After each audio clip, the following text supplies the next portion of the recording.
E o segundo disco, Gustavo? Quero saber o seu segundo disco que você trouxe aqui para mostrar para gente.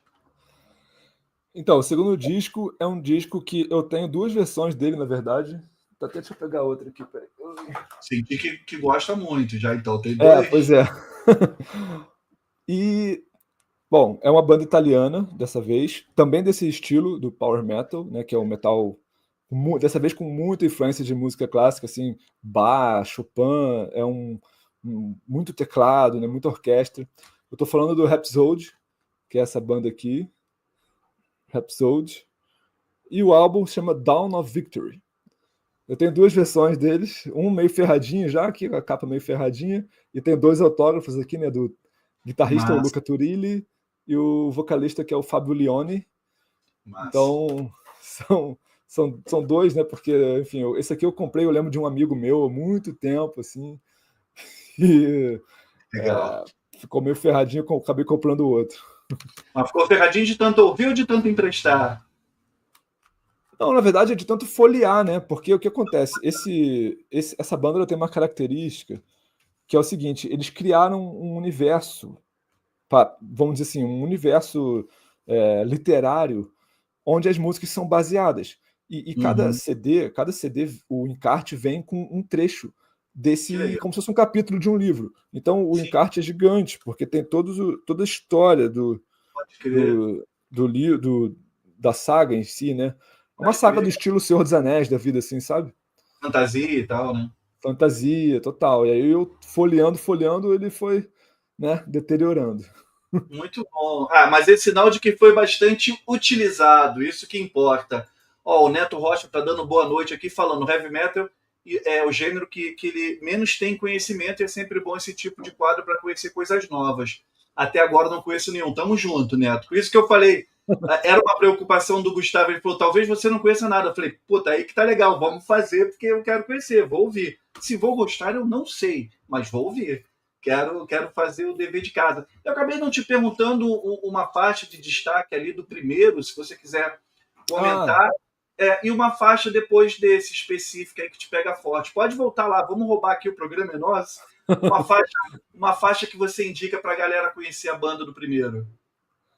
olha, desse primeiro aqui eu acho que não tem como fugir da música Full Moon, que é o maior clássico do Sonata Ártica até hoje. É uma música que começa com tem uma introdução de piano, que na época, enfim, acabou ficando muito marcada, assim, a galera conhece muito, assim, todo show toca.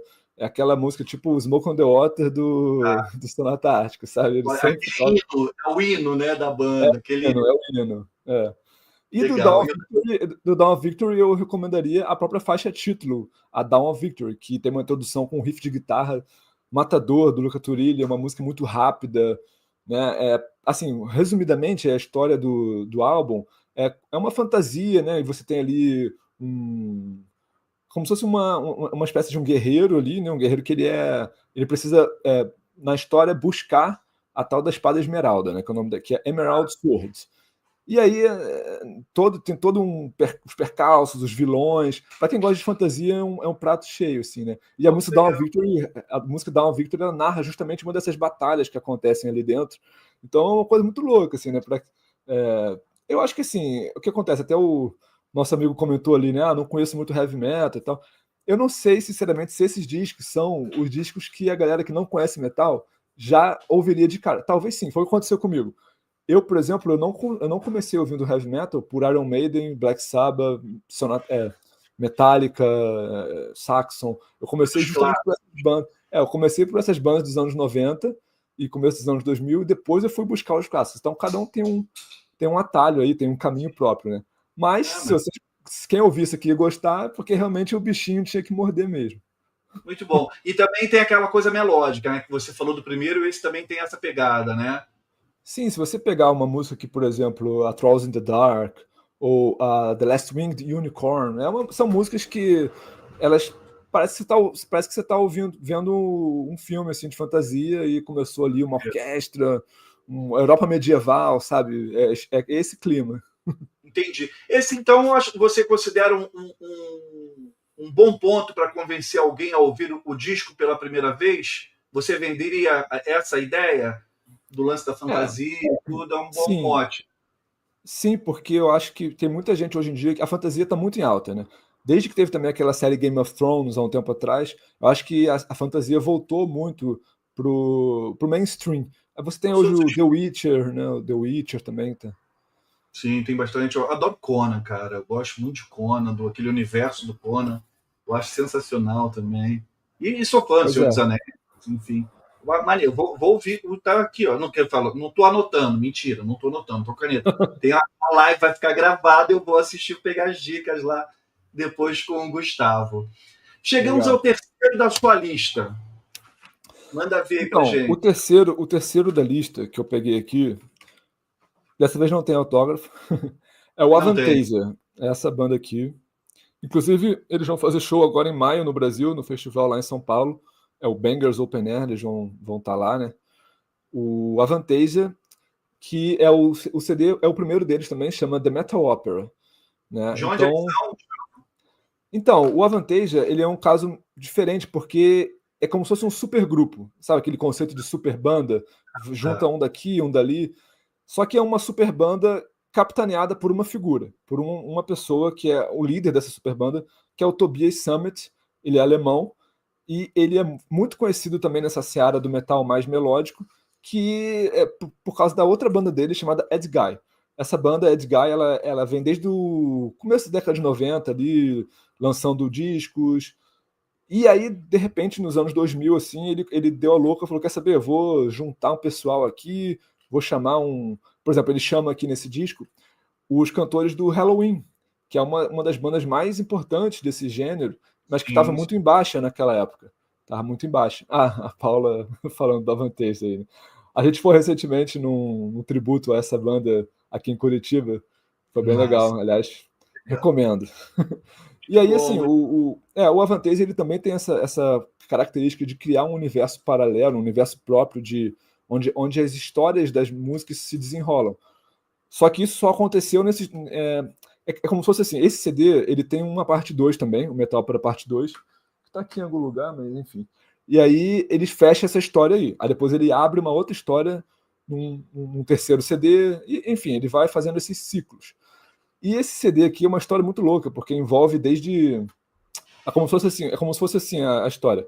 Você tem os personagens da história são também são os cantores na tá. vida real, né? Então, por exemplo, o Tobias, que é o cara principal, né? O cara que idealizou, ele interpreta um papel de um cara chamado Gabriel, que é um monge lá acho que é do século XVII, agora eu não me lembro exatamente, que, enfim, aí ele descobre um portal e aí tem uma questão de uma dimensão paralela, e ele dialoga muito com religião nesse CD, porque a história desenrola para uma questão de caça às bruxas, Vaticano, é todo um trama assim, meio Código da Vinci, assim, sabe? Pode crer, pode crer. Que massa, que Muito massa. louco. Tem muito fã desse estilo de heavy metal nerd. Ah, com certeza, é o que mais tem. Você tá falando, eu venho aqui na cabeça assim, porque eu sou meio nerd, né? Alguns acham que não e tudo. Eu falei, não tem problema. Quem me considera tá tudo ok, quem não me considera tá tudo ok também. Mas eu adoro pop art, tudo assim. Eu só não sou aquele nerd do videogame, porque senão minha vida travava, eu não ia fazer mais nada da minha vida. Eu É também. música, é literatura, quadrinho, cinema. Aí videogame eu resolvi não entrar, se bem que de vez em quando eu tenho eu faço aqui, tem uns joguinhos de vez em quando. Só para Legal. dar uma relaxada, mas não entrei de fato. Aí, mas como você está falando aí das bandas, né? Pô, inspiradas por tal, é literatura, é fantasia, não sei o que. Eu falei, pô, deve ter um público nerd grande, então, né? Tem sim, porque, como eu falei, dialoga muito com esses filmes, né? Tanto que Uhum. No YouTube você acha, às vezes, uns vídeos feitos por fãs, que Pô, que legal. eles pegam as músicas da banda e aí colocam, uma cena, como se fosse uma cena, vamos dizer, do Game of Thrones. E aí Sim. como se fosse um videoclipe criado por fã com as músicas, entendeu? Eles fazem Que essa massa. Pô, brincadeira. isso é legal, vou procurar depois também. Ah, isso é legal. E assim, uma curiosidade minha. É, esse disco ou os outros, assim, eles representam algum momento específico da sua vida, a sua adolescência, a sua fase jovem adulto e tudo? Quando é que você descobriu esses artistas, né, essas bandas? Esses três que eu mostrei até agora, né, o Sonata Ártica, o Avantasia e o Rhapsody, eu conheci ali quando eu tinha uns 14 anos. 14 para 15 anos, assim. Que dizem, né, que é a idade onde você conhece as bandas que vão te marcar pro resto da vida, né? Eu já ouvi essa Exatamente, história, assim. eu ia comentar isso. Eu já ouvi É, também, eu ia comentar isso. Bom você falar. É uma sim. época muito boa para ouvir música. É uma época que você está descobrindo ali, né? É claro Isso. que você vai, ao longo da vida, adicionando coisas mas, né, nesse caldeirão, mas acho que você ouviu lá no começo, parece que de alguma forma setam assim um caminho, né, onde você vai seguir. Então, pelo menos comigo foi assim, né? Ah, Para mim é perfeito. muito difícil sair desse universo do metal melódico para mim. E quando adolescente você vivia no Rio, que nem eu, Sim, assim. vivia no Rio. Eu tô aqui em Curitiba há quase 3 anos. Ah, faz pouco tempo. Faz pouco tempo. É. Muito bom. Galera, vamos interagir. Quem não é inscrito no canal, considere se inscrever. Escreve aí, o papo tá bacana. Gustavo é mó barato aqui, essas músicas que ele tá trazendo. É um cara querido. Já é a segunda vez que eu convido ele aqui pro canal. Não será a terceira, a não ser que ele não queira voltar aqui, né? Aí eu já pergunto pra galera se tem um disco também de vocês que virou uma chave na vida de vocês ali e tal. E geralmente isso acontece na nossa adolescência, né? Isso que você lembrou, eu me identifico total. Assim, para mim foi a mesma coisa. Sim. Eu perguntei de uma música desse, não. Então, a música que eu indicaria desse são duas, na verdade. Eu Vamos indicaria lá. a Reach Out for the Light, que é a primeira música, né? Porque a primeira, na verdade, é uma introdução, que é a Prelude. E a Reach Out for the Light é a primeira música do disco, efetivamente. E ela é uma música que, para mim, é uma das melhores músicas da banda desde então. E eu indicaria também a música Sign of the Cross, que é uma Tá. música que também ao vivo eles fazem de uma maneira muito bacana, chamam muitos convidados, eles apresentam a banda normalmente, né, nessa música, então a música fica gigantesca, assim, fica com, sei lá, uns mais 10 minutos, porque eles vão apresentando a banda. E uma coisa interessante também de falar do Avantasia é que, assim como o Rhapsody, que é, né, a banda que eu mostrei antes, eles demoraram muito para fazer shows na carreira deles. Tipo, o Rhapsody Tá. ele nasceu como se fosse uma banda de estúdio, mais um projeto de estúdio do que um projeto realmente ao vivo.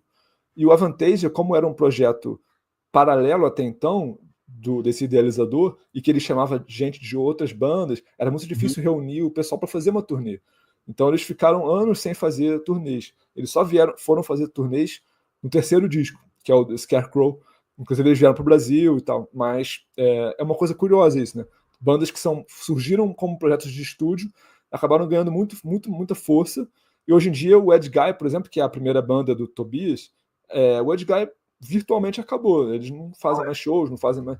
E ele fez tanto sucesso, o Avantasia, que, né, ele acabou naturalmente investindo mais nessa banda. Por exemplo, eles fizeram shows agora não, tem um tempinho, naquela casa de São Paulo, como é que é o nome? Esqueci o nome agora, uma casa que é para 8 mil pessoas.